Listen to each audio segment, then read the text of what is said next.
Oh. Kalau misalnya orang sehat yang menderita super flu dan dia gejalanya ringan, biasanya kita cuma ngasih obat berdasarkan simptomnya aja. Jadi misalnya dia demam, kita kasih obat demam. Dia batuk, ya kita kasih obat batuk. Itu yang Tapi kalau dia normal. nggak ada hidung meler, nggak ada hidung tersumbat, ya kita nggak kasih obat untuk itu gitu. Terus kalau misalnya ada mual atau diare, ya dikasih obat untuk mual atau obat untuk diare. Tapi kalau nggak ada, ya nggak dikasih gitu. Pantes ya waktu Dan tidak diberikan antivirus.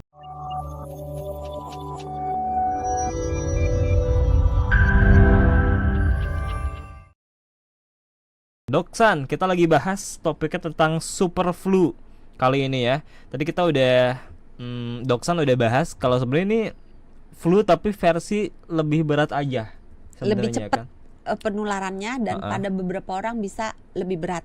Oke. Kalau yang parah bisa sampai sesak napas. Emang tadi kan tadi kan Doksan udah nyebutin gejalanya apa aja ya. Tapi sebenarnya yang bikin itu jadi bahaya buat orang-orang rentan hanya karena gejalanya saja tuh gimana? Pertama gejalanya bisa parah. Parah, oke. Bisa sampai sesek. Oh, bisa sampai sesak. Kalau yang orang normal kan cuman Biasa. meler biasa, Batuk, batuk, pilek, sakit tenggorokan, tambah sakit kepala, sakit kepala, demam juga. Oke.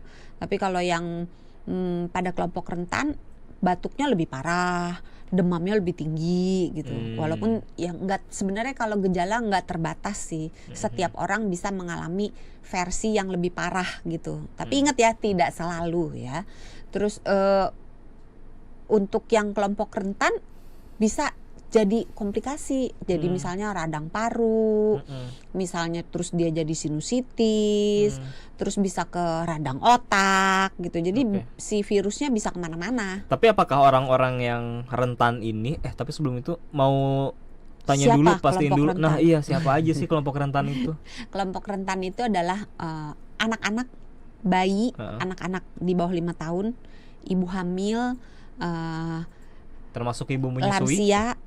Ibu menyusui nggak termasuk sih, Enggak ya? tapi harus hati-hati juga karena di perbatasan itu. Lansia. Lansia, orang-orang dengan gangguan imun yang punya penurunan imun atau punya autoimun, orang yang menerima transplantasi Darah. organ, orang-orang yang minum obat penekan reaksi inflamasi kayak misalnya kortikosteroid gitu ya, orang-orang yang menderita kanker, orang-orang yang punya penyakit kronis seperti diabetes atau sakit hati, sakit ginjal gitu. Apalagi kalau penyakit kronisnya itu tidak dikelola dengan baik. Kan ada orang punya diabetes tapi diabetesnya bagus, gulanya bagus, gula puasa bagus, HbA1c bagus, kolesterol bagus, semua bagus gitu. Tapi kalau dia punya penyakit kronis tapi tidak dikontrol, jadi gulanya tetap tinggi, nggak ngobatinnya ngasal aja, makannya nggak mau diatur, nah itu tambah parah itu. Kemungkinan kena komplikasi itu sangat tinggi. Jadi apakah itu artinya kalau orang-orang kelompok rentan kalau kena flu itu udah harus waspada karena bisa jadi super flu nih? Iya. Oh iya, karena potensinya jadi meningkat nih. Kalau orang-orang dengan rentan kalau kena flu bisa jadi super flu dia. Iya, itulah sebabnya pengobatannya juga berbeda.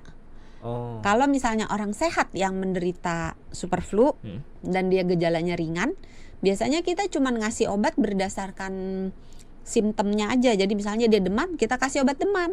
Dia batuk, ya kita kasih obat batuk. Tapi kalau dia nggak ada hidung meler, nggak ada hidung tersumbat, ya kita nggak kasih obat untuk itu gitu. Terus kalau misalnya ada mual atau diare, ya dikasih obat untuk mual atau obat untuk diare. Tapi kalau nggak ada, ya nggak dikasih gitu.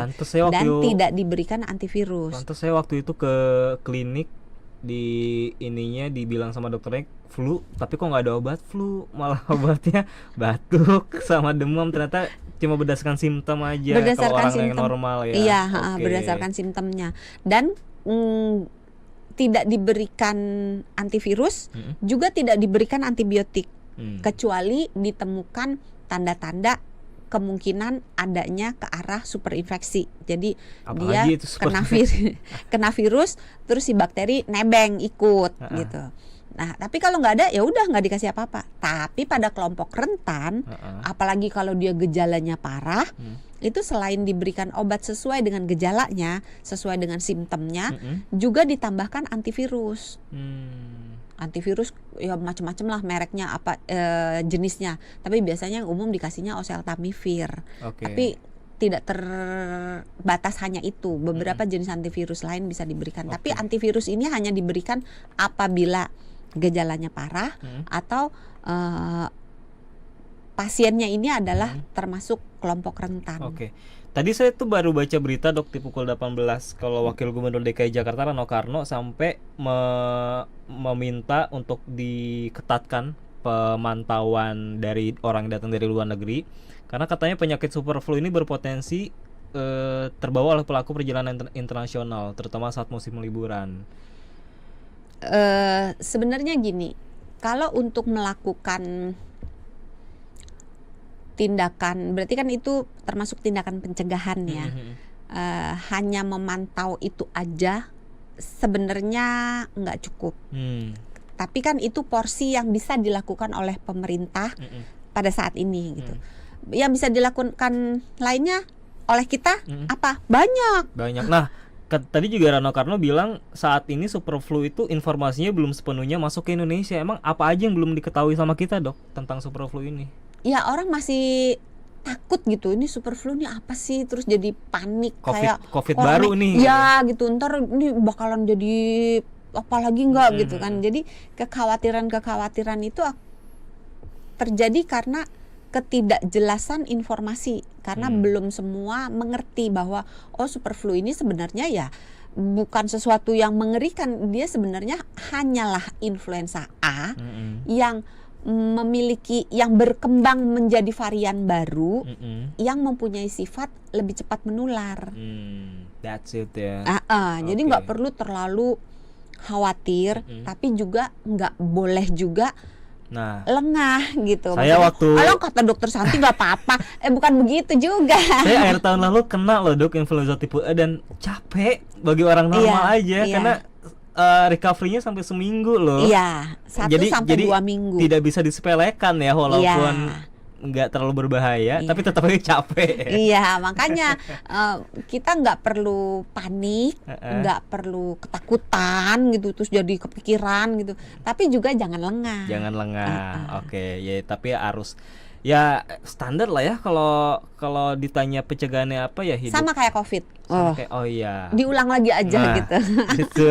Masih inget nggak? Selama ini kita udah lengah ya kalau naik transportasi umum atau keluar udah pede nggak buka masker ya. Masih inget nggak cuci tangan? Terus dengan sabun dan air mengalir. Terus permukaan benda dibersihkan. Terus kita jaga jarak dengan orang.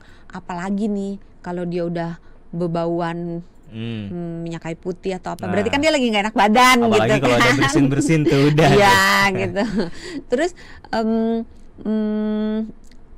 kalau punya rumah atau ruangan kerja, sirkulasi udaranya diperbaiki gitu kan. Terus kalau seandainya bisa kena sinar matahari jauh lebih baik. Jadi pagi misalnya tirainya dibuka supaya sinar matahari masuk gitu. Standar kayak pakai masker ya, karena kita udah lengah tuh kalau saya lihat di luar sekarang orang-orang udah gak pakai pada masker dikit kayaknya, padahal masih penting ya orang-orang udah pakai masker itu. Tapi ingat maskernya masker kain, jangan masker bengkoang ya.